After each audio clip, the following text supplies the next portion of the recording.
फरवरी 2026 महाराष्ट्र, एक nationalised bank ने 90 साल के बंदे को इंश्योरेंस पॉलिसी बेच दी और मैच्योरिटी 98 साल बाद, यानी तब तक बंदा 188 साल का होगा। ध्यान से सुनिए, 188 इयर्स ओल्ड। ये कोई गलती नहीं, ये सिस्टम का फेलियर है। पहले आप ये फैक्ट्स देखिए, यानी बेसिक लॉजिक ही फेल हो गया।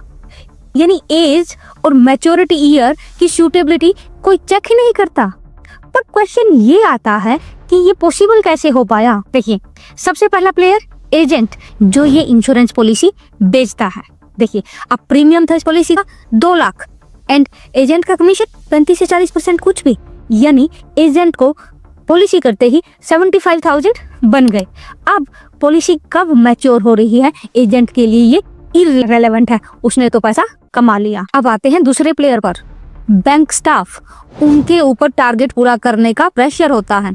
अगर टारगेट पूरा नहीं हुआ तो बोनस नहीं मिलेगा, कमीशन नहीं मिलेगा, प्रमोशन नहीं मिलेगी, इवन जॉब भी जा सकती है। तो उनके लिए सूटेबिलिटी इररिलेवेंट है। उनको क्या चाहिए? उनको अपना टारगेट पूरा करना है किसी भी कंडीशन पर। अब आते हैं नेक्स्ट प्लेयर पर, जो है इंश्योरेंस कंपनी। अब इंश्योरेंस कंपनी का रिस्क डिपेंड करता है उनकी टर्म्स एंड कंडीशन पर जब मैच्योरिटी ही अनरियलिस्टिक हो तो उनके लिए डाउनसाइड रिस्क 0 है। देखो, ये लीगल हो सकता है पर एथिकल कभी नहीं। अब आप कहेंगे कि सिस्टम ने ये अलाउ कैसे किया? फॉर श्योर ये सिस्टम का बहुत बड़ा फेलियर है। और सबसे बड़ी बात यह है कि सिस्टम में कोई ऑटो फिल्टर ही नहीं, वो ऑटोमेटिकली वैलिडेट ही नहीं करता कि एज और मैच्योरिटी सूटेबल है या नहीं। नहीं तो 90 साल के बंदे को 98 ईयर्स की मैच्योरिटी की पॉलिसी बेचने पर उसे रेड फ्लैग एस्केलेट कर देना चाहिए था और एजेंट को वहीं रोक देना चाहिए था। Number 2, commission distortion.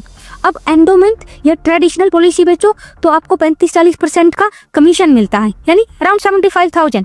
और अगर टर्म इंश्योरेंस बेचा होता तो 5-7 हजार रुपए, यानी सेम कस्टमर पर आपका एजेंट का कमीशन 10 to 15 टाइम्स ज्यादा हो गया। तो ऑब्वियसली एडवाइस न्यूट्रल नहीं रहती। Number 3, no accountability.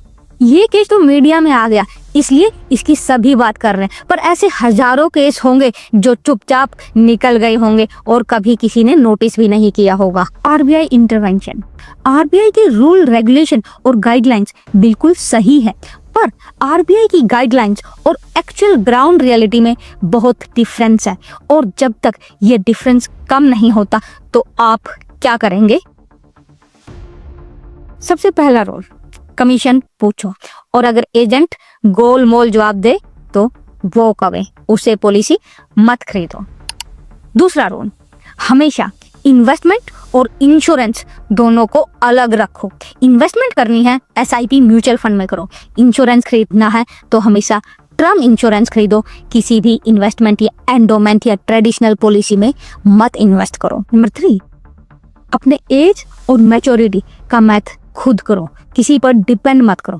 अगर लगे आपकी इंश्योरेंस पॉलिसी 70-75 के बाद मैच्योर हो रही है तो ये एक रेड फ्लैग है। नेक्स्ट टाइम जब भी कोई एजेंट आपको इंश्योरेंस बेचने आए तो ब्रोशर मत देखो, उससे सवाल पूछो।